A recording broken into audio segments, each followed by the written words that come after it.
বাংলা আমার সর্ষে ইলিশ চিংড়ি কচি লাউ, বাংলা পার্শ্বে মাছকে ধুয়ে জিরের বাটায় দাও। বাংলা ভুলি কি করে, বাংলা বুকের ভেতরে। হুম হুম হুম হুম হুম হুম হুম।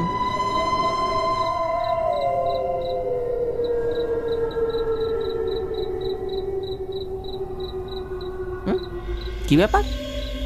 মরা দিঘির পাড়ে ওটাকে বিশু দাঁড়িয়ে আছে না? হ্যাঁ হ্যাঁ, বিশুই তো। এই সময় এত রাতে এখানে কি করছে? হ্যাঁ, কিরে বিশু? আরে ওই বিশু, শুনছিস? আরে তুই এখানে কি করছিস রে একা একা? মাছ ধরছিস নাকি? হ্যাঁ, আরে তুই ঠিক আছিস তো রে?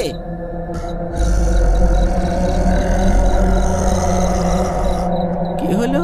কিছু বলছে না কেন? এই বাড়ি যাবি তো চল আমার সাথে।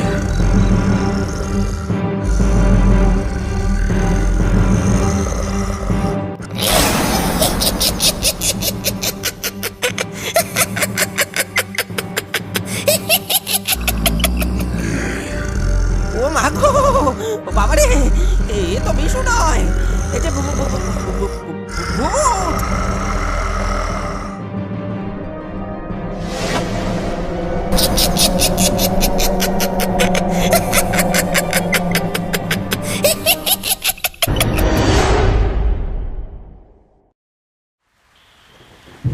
গরমের অসহ্য দাবদাহ কাটিয়ে শেষে দেখা মিলল কাঙ্ক্ষিত বর্ষার।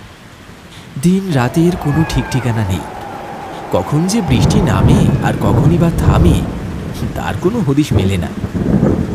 চারিদিকে শুধু এক টানা বৃষ্টির শব্দ। নদী, খাল, বিল সবই থই থই করছে জলে। বর্ষার জল এসে মরা দিঘিটাকেও ভরিয়ে তুলেছে কানায় কানায়। সেই দিঘি, চারপাশে বড় বড় শিরীষ, পুকুর আর বটগাছ মাথা ঝুঁকিয়ে দাঁড়িয়ে আছে। দিঘি আর বিল জুড়ে ছুটে বেড়ায় শাল, বোল, কই, ল্যাটা, চুনো, আরও কত নাম না জানা ছোট বড় মাছ। ঠিক এই সময়ে গ্রামে যারা জন্মেছে তারা জানে এটাই মাছ ধরার প্রকৃত সময়।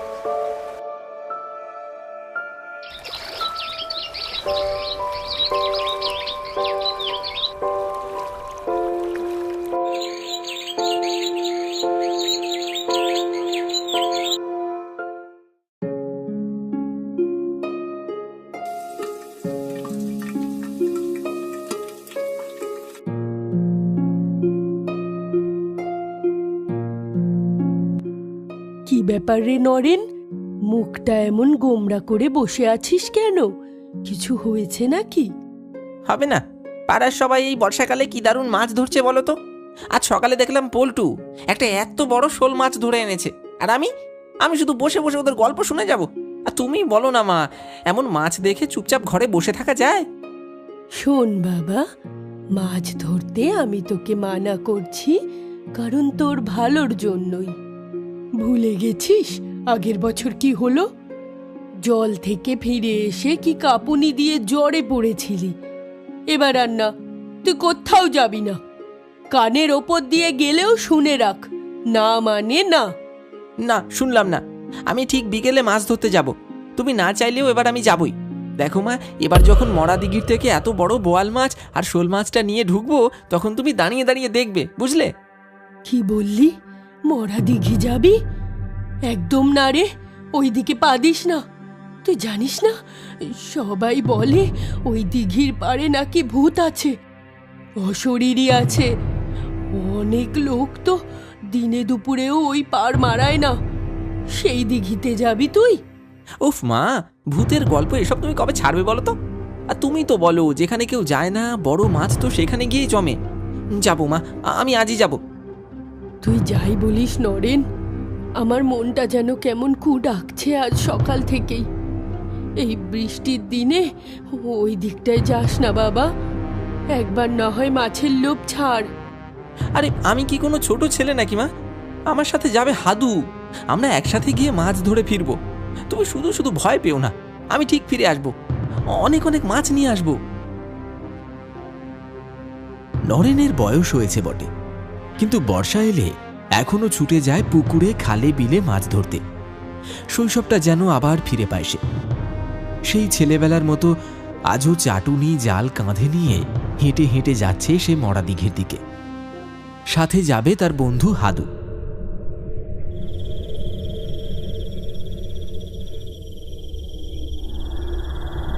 কিরে, তুই যে দেখছি একেবারে তৈরি হয়ে দাঁড়িয়ে আছিস। কি করব বল, এই দেরি হয়ে গেছে, তাড়াতাড়ি চল, বেশি রাত অবধি ওইখানে থাকা যাবে না রে। কেন, তুই কি ভূতের ভয় পাচ্ছিস নাকি? তাহলে যেতে হবে না, আমি আগেই বলছি। এই ঝুড়ি ভর্তি না করে বাড়ি ফিরে আসবো না কিন্তু। আগের দিন পটল 1 হাত শোল মাছ ধরেছে, আজ আমি 1 হাত বোয়াল মাছ ধরবো। ঠিক আছে চল, তাই করবি। আকাশের দিকে তাকালে এখন কেউ বলবে না যে সময়টা বিকেল। ঝেঁপে মেঘ করেছে চারিদিকে। আলো আঁধারের খেলা যেন শুরু হয়ে গেছে আগে ভাগেই।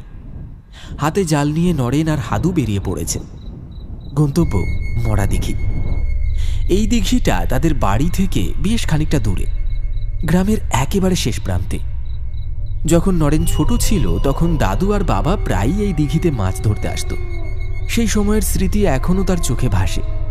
পরে সরকার থেকে এই দিঘিটা কাটিয়ে আরো বড় করা হয়। কিন্তু তারপরেই ঘটে এক অদ্ভুত ঘটনা। একজন লোক দিঘির জলে ডুবে মারা যায়, আর সেই থেকে শুরু হয় কানাঘুষো। লোকের মুখে ছড়িয়ে পড়ে এই দিঘি নাকি অভিশপ্ত। ধীরে ধীরে দিঘির চারপাশ ফাঁকা হতে শুরু করে। মানুষ আর আসে না। তবে সময় গড়িয়েছে প্রায় 20 বছর পেরিয়ে গেছে সেই ঘটনার পর। আজও রাতের দিকে তেমন কেউ একটা ওই দিকটায় মারায় না। তবে নরেন এসব কথা বিশ্বাস করে না। সে যাচ্ছে মাছ ধরতে, যা হবার হবে।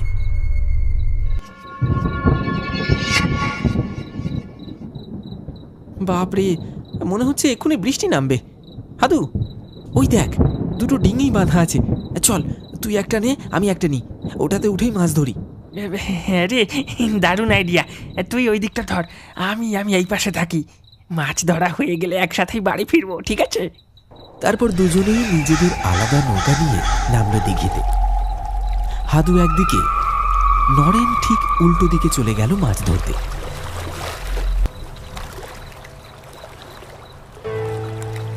না না, বেশি দূরে যাচ্ছি না, এই জায়গাটাই ঠিক আছে। এখানে জাল ফেলি, দেখি কি পাওয়া যায়।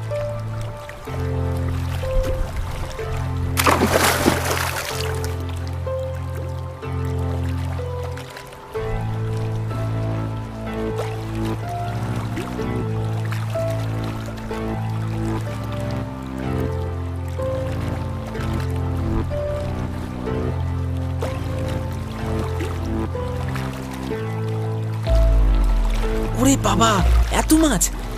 ভাগ্যিস সেই দিকেই চলে এলাম। না, আজ তো বুঝি কপাল খুলে গেল।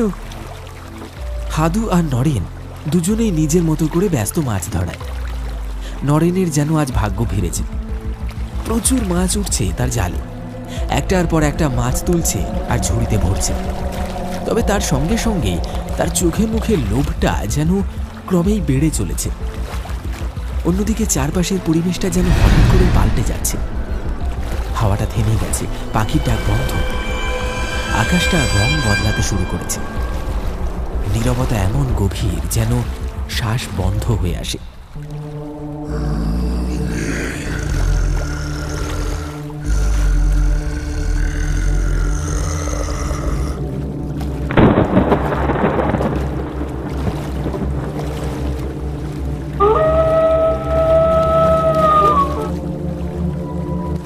এরে, বৃষ্টি তো বেশ জোরেই নামছে রে বাপ।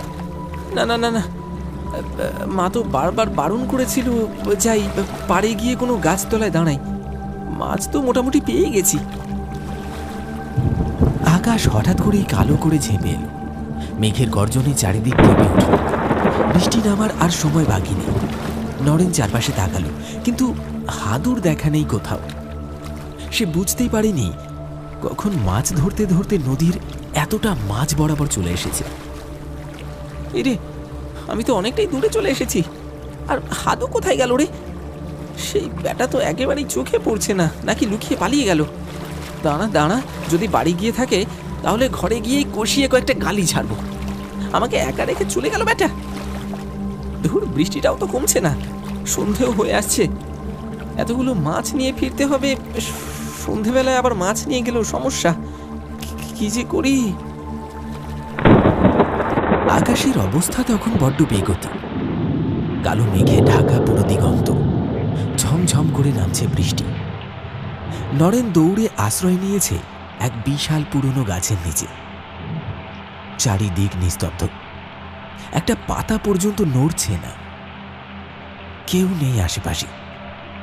নরেন একা দাঁড়িয়ে আছে, বুকের ভেতর অজানা আশঙ্কা।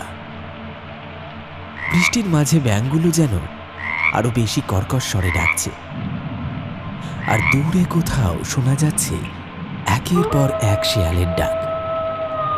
বিশেষ করে মনে হচ্ছে যেন তারা চারিদিক থেকে ঘিরে ধরেছে।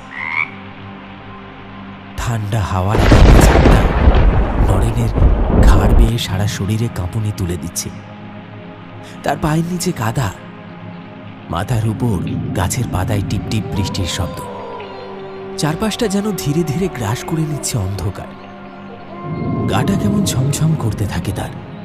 নরেন বুঝতে পারে এই জায়গাটা একেবারেই সাধারণ না। দিঘির পাড়ে নরেন দাঁড়িয়ে আছে। হঠাৎ সে লক্ষ্য করল কিছুটা দূরেই কেউ একজন যেন দাঁড়িয়ে আছে, কেমন যেন কাঠ পুতুলের মতো দাঁড়িয়ে আছে লোকটা, এক জায়গায় স্থির হয়ে। ওটা আবার কে? হঠাৎ করে জলের মধ্যে জোরে এক বিকট শব্দ। নরেন চমকে উঠে এক হাত ছিটকে গেল। মনে হলো যেন কোনো বড় মাছ ঘাই মেরেছে নিচ থেকে। আতঙ্কে সে চোখ বড় বড় করে তাকালো জলের দিকে। তার তখনই লোকটার দিকে মুখ ঘুরিয়ে দেখল।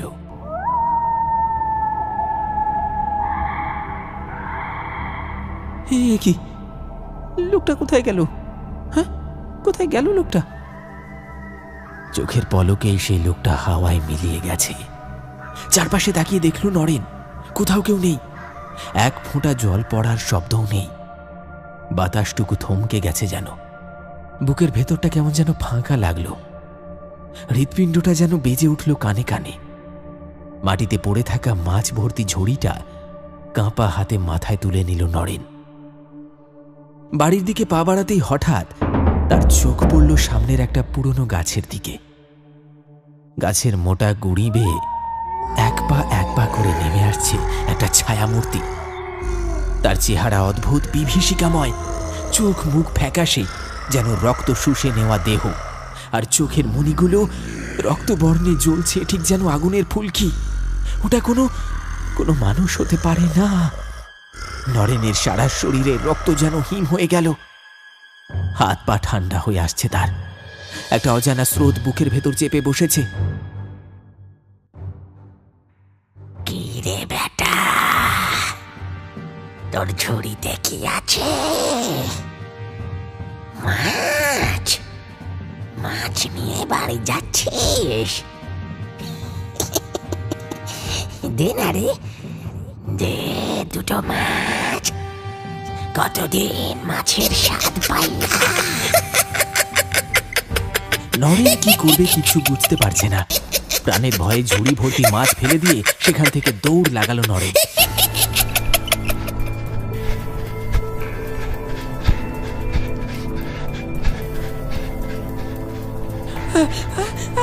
ও মা গো, ও বাবা গো, ও মা গো, মেরে ফেললো, মেরে ফেললো। ও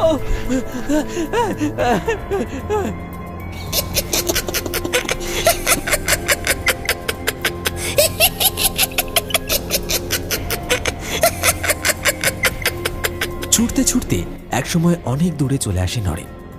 তার পা যেন আর চলতে চাইছে না, ঝিম ধরে এসেছে, অবশ হয়ে পড়েছে হাঁটু। সামনেই তার গ্রাম। দু একটা বাড়ি পেরোলেই নিজের বাড়ি এসে যাবে। কিন্তু শরীর আর মানছিল না। ঘেমে নিয়ে একাকার নরেন হাঁপাতে হাঁপাতে পা বাড়াচ্ছিল। হঠাৎ এক পা পিছলে গেল কাদায় পড়ে। নিজেকে আর সামলাতে পারল না সে। চোখে ঝাপসা, শরীরে কাঁপুনি। চুপচাপ কাদার মধ্যে লুটিয়ে পড়ল নিস্তেজ। যখন নরেনের জ্ঞান ফিরল, তখন সে নিজেকে দেখল নিজের ঘরের বিছানায় শুয়ে। শরীরটা খুব ভারী লাগছিল আর পায়ে অসম্ভব যন্ত্রণা। পরে মায়ের মুখে শুনল সে অচেতন অবস্থায় দিঘির ধারে পড়েছিল। তার মা নিজেই তাকে টেনে হিঁচড়ে ঘরে এনে শুইয়েছিল। সেই রাতের ঘটনা এতটাই ভয়ঙ্কর ছিল যার প্রভাব নরেনের শরীর ও মন দুটোর উপরেই পড়েছিল। টানা 3 দিন জ্বরে কাঁপতে থাকে সে। চোখে মুখে ছিল আতঙ্ক আর নিঃশব্দ ভয়ের ছাপ। এই ঘটনার পর থেকে নরেন আর কোনো দিন সেই মরা দিঘির ধারে যায়নি।